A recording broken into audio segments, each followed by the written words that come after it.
Hello friends, this is जय हुसैन। उम्मीद करते हैं कि आप लोग अच्छे होंगे। आज हम लोग इंग्लिश में ना पड़ेगा स्ट्रक्चर सीखेंगे। Shall have to will have to. मैंने आप लोगों को पिछली वीडियोस में हैव टू और हैज टू का प्रयोग पढ़ाया था। उसके बाद हैड टू का भी प्रयोग पढ़ाया था। उम्मीद करते हैं कि आप लोग प्रैक्टिस कर रहे होंगे। आज हम लोग एक स्ट्रक्चर जो छूटा हुआ है विल हैव टू का प्रयोग वो हम लोग सीखेंगे। तो उम्मीद करते हैं कि आप लोग नोटबुक ले लिए होंगे। आप लोग नोटबुक खोल लिए होंगे। Very good. आप लोग यहाँ पर देख सकते हैं इसको। इस सेंटेंस में ना पहले आप यहाँ पर देखेंगे सिंबल पहचान जो है।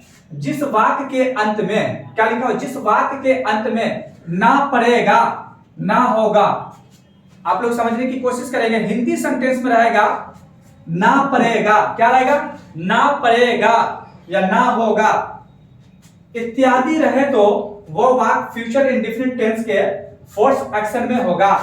जिस वाक्य के अंत में ना पड़ेगा ना होगा इत्यादि रहे तो वो वाक्य फ्यूचर इंडेफिनिट टेंस के फोर्स एक्शन में होगा। आप लोग को यह समझना है हिंदी सेंटेंस क्लास में क्या होगा, ना पड़ेगा, क्या रहेगा, ना पड़ेगा या ना होगा तो वो वाक्य फोर्स एक्शन में होगा। इस टेंस में आपको यह समझना है force action in future indefinite tense में इसमें क्या रहेगा, इसमें नेसेसिटी, ऑब्लिगेशन और इसमें आप यहां पर देख सकते हैं कंपल्सन, आवश्यकता, नेसेसिटी, बाध्यता, कहीं ना कहीं इसमें आपको देखने का मौका मिलेगा। उस वाक्य किसमें होगा, फोर्स एक्शन के फ्यूचर इंडेफिनिट टेंस में होगा। ठीक है। अब जैसे आप देखेंगे आपको यह समझना है, फिर से आप समझने की कोशिश करेंगे। उम्मीद करते हैं कि आप समझ गए होंगे। हिंदी सेंटेंस के लास्ट में क्या रहेगा, ना पड़ेगा ना होगा इत्यादि रहे तो वो वाक्य फोर्स एक्शन में होगा। जिस तरह से आपने हैव टू हैज टू का प्रयोग पढ़ाया था सेम उसी तरह से इसमें सिर्फ ना पड़ेगा ना होगा रहेगा। बाकी सेम चीज जो इससे पहले मैंने हैव टू हैज टू में पढ़ाया था, हैड टू में पढ़ाया था, आप यहां देख सकते हैं बाध्यता रहेगा, अनिवार्यता, कंपल्सन, सेम चीज रहेगा, कहीं ना कहीं इसमें रहेगा। तो ठीक है, अब हम लोग स्ट्रक्चर की तरफ चलते हैं। जैसे ना पड़ेगा में देखेंगे मुझे स्कूल जाना पड़ेगा, ना पड़ेगा, मुझे काम करना पड़ेगा, मुझे अंग्रेजी सीखना पड़ेगा, मुझे सच बोलना पड़ेगा, मुझे काम करना पड़ेगा, मुझे अंग्रेजी में बात करना पड़ेगा, मुझे स्कूल जाना पड़ेगा, मुझे क्रिकेट खेलना पड़ेगा, तुम्हें यहाँ आना पड़ेगा, उसे रोज कोचिंग जाना पड़ेगा। तो इस तरह के स्ट्रक्चर्स आप देख सकते हैं, इस तरह के सेंटेंस आपको देखने का मौका मिलेगा। तो सबसे पहले हम नोट करेंगे स्ट्रक्चर्स। स्ट्रक्चर मींस बनावट। स्ट्रक्चर्स आप क्या देख सकते हैं स्ट्रक्चर। तो एफएफ का स्ट्रक्चर है subject, subject shall will have to, subject shall will have to V1 plus other words. फिर से आप समझ लेंगे सब्जेक्ट। स्ट्रक्चर समझाने के बाद फिर मैं आप लोगों को ट्रांसलेशन प्रैक्टिस में आप लोगों को बताऊंगा, तब आप लोग का कंसेप्ट पूरी तरह से आप समझ पाएंगे। तो यहां देख सकते हैं एएफ बराबर subject shall will have to V1 plus other words.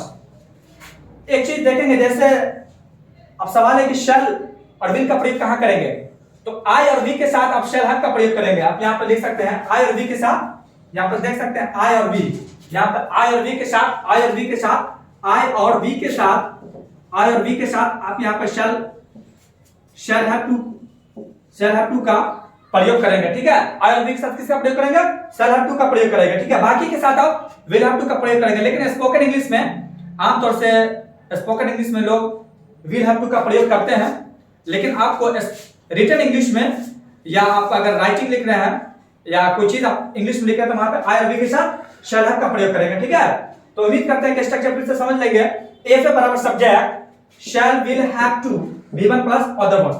अच्छा, नेगेटिव का क्वेश्चन देखेंगे एनी के बराबर सब्जेक्ट क्या रहेगा, subject shall will not have to V1 plus other words. फिर आप समझने की कोशिश करेंगे नेगेटिव में subject SUBJECT subject shall SHALL shall will WILL will not have to V1 plus other words. उम्मीद करते हैं कि आप नोटबुक पे लिख लिए होंगे। Very good. क्वेश्चन में देखेंगे रहेगा शैल विल, क्या रहेगा, shall will subject have to V1 plus other words. Shall will subject have to V1 plus other words. MQ में देखेंगे shall will subject not have to V1 plus other words. MQ में क्या रहेगा? Shall will subject not have to V1 plus other words. ठीक है, तो सबसे पहले आप स्ट्रक्चर्स को नोटबुक पर लिख लेंगे, फिर मैं आप लोगों को प्रैक्टिकल समझाना, अभी ट्रांसलेशन मैं आप लोगों को बताऊंगा, फिर आप कंसेप्ट समझेंगे। तो एग्जांपल आप समझने की कोशिश करेंगे दोस्तों। तो हिंदी सेंटेंस में फिर से हम यहाँ पर समझ लेंगे क्या रहेगा, ना पड़ेगा। ठीक है, ना पड़ेगा रहेगा और क्या रहेगा, ना पड़ेगा या होगा। ठीक है, ये आपको हिंदी सेंटेंस में मिलना चाहिए। जैसे मुझे काम करना पड़ेगा। अब देख सकते हैं यहाँ पर पड़ेगा मिल रहा, पड़ेगा या होगा। तो मुझे का इंग्लिश क्या होगा, मुझे का इंग्लिश आई के साथ क्या होगा, शैल हैव टू वर्क। ठीक है, आई और वी के साथ किसका प्रयोग कीजिएगा, शैल हैव टू का, बाकी किसका, विल हैव टू। तो मुझे काम करना पड़ेगा, I shall have to work. अब मुझे काम नहीं करना पड़ेगा तो अब मुझे काम नहीं करना पड़ेगा तो I shall not have to work. मुझे काम नहीं करना पड़ेगा, अगर नेगेटिव में बनाना होगा, यहां पर देख सकते हैं, तो I shall not have to work. Negative में I shall not have to work. Question कैसे बनेगा, क्या मुझे काम करना पड़ेगा, तो इंग्लिश देखेंगे, क्वेश्चन बराबर शैल आई हैव टू वर्क। उम्मीद करते हैं कि आप समझ गए होंगे। हिंदी सेंटेंस में ना पड़ेगा ना होगा रहेगा। ठीक है, अब एग्जांपल आप लोग नोटबुक पर ट्रांसलेट इनटू इंग्लिश लिखेंगे। मुझे अंग्रेजी सीखना पड़ेगा, तो मुझे का इंग्लिश क्या होगा, आई के साथ किसका प्रयोग कीजिएगा, शैल हैव टू। अब लर्न इंग्लिश, क्या तुम्हें काम करना पड़ेगा, क्या तुम्हें काम करना पड़ेगा, तो क्या होगा, क्या से जब स्टार्ट होगा तो शैल भी पहले हो जाएगा, तो will you have to work.